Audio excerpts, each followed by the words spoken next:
Hello, hello. Hey, Salome, how are you? Welcome back. Hey, Dami, how are you doing? Welcome back after 3 months. After three Where have you months, been? Where have you been? I've just, visited deserts. That's it. How about you? Where you been? Your fault, Yeah, please, please, guys. please. We're so sorry.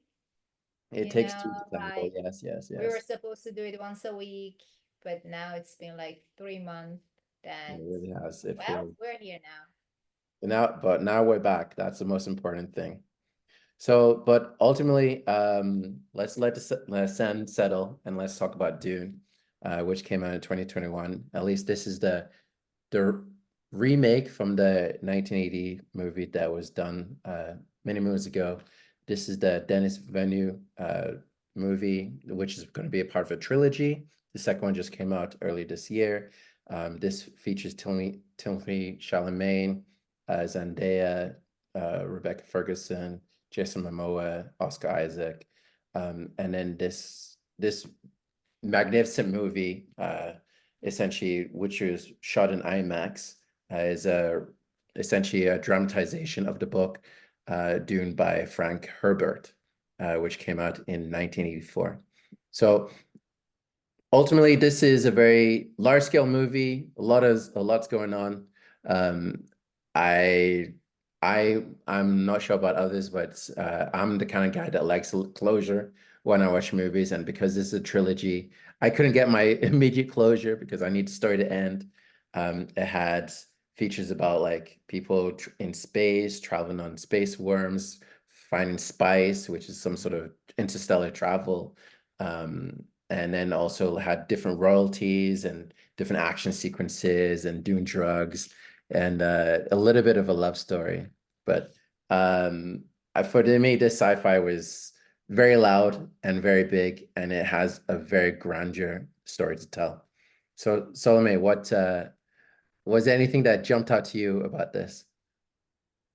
Well, for me, as you know, I'm not so into science fiction movies. So for me, the movie wasn't really easy to understand, but I know for people that they are so into like science fiction, and I've heard like so many books about this movie, so it was very interesting for them, so which I respected. But I do really think the performance was great and epic, and the actors were great, and also the visual effects was amazing because it was like kind of like enhancing the tension between the scenes. So, yeah, like it was okay, but in general, that's not my type of movie. But like if you're so into science fiction, definitely that's a movie that you have to watch. Aria. If By the way, I love the soundtrack. scene. There was a scene between the father and son Yes. that I really like that part that he says, um, what he says. Oh, he said, a good man doesn't seek to lead, he's called to it. Julie. Yes, this is true. This is true. So It's I really like that part. yeah, yeah. So it's very good, very true because um what's his name? His name was Paul Atreides, who was Timothy Chalamet's character, who was the son of Oscar Isaac's uh Duke Atreides. They're part of this royal family, and then they're called to lead because they had to go to this planet and be able to present themselves as controlling force under the Empire. I think uh, it does have very captivating moments. For me, it's like I said, the story is still being told. What I was a little bit disappointed was, Zendaya, she was very heavily featured in the trailers, and thinking that she have a big role. She literally, I think she was maybe there for 2 scenes. So that was a little bit of a misdirect for those Zendaya fans. But as I was hinting to before, they had very great set pieces. They filmed in Arabia, Turkey, and Norway, if memory serves me correct.